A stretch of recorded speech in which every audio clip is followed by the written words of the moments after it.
Previously on Dragon Ball Z.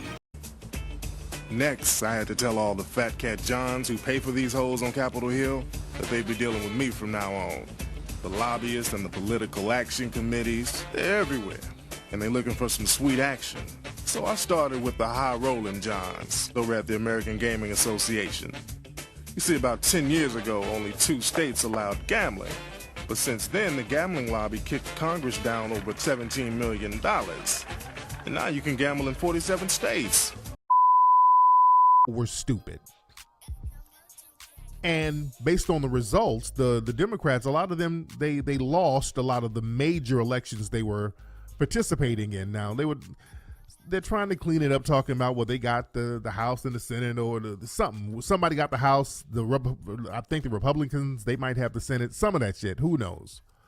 A lot of it I keep up with. A lot of it is I'm looking at the big picture. These little old sonic victories. I'm always looking at how it's going to affect black society. That's my thing.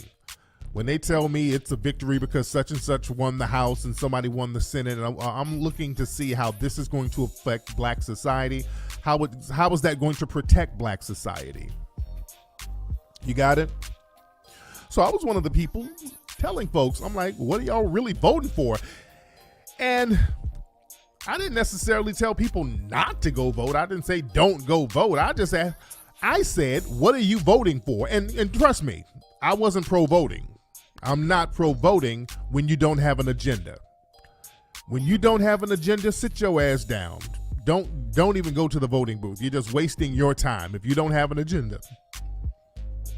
You vote when you have an agenda. When people have an agenda, yes, we vote. I am not for blind voting. I've always said that.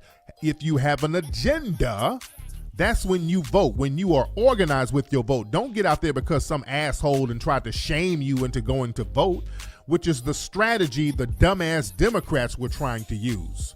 And I hope y'all listening. I know the Democratic leaders are listening right now. And I mean leaders, the people in the dominant white society who run the Democrats. See, let me tell y'all something, and I told people this on Twitter, that benign neglect policy is just not going to work no more. The benign neglect policy is not going to work anymore. This whole policy where you're going to ignore black people and use black people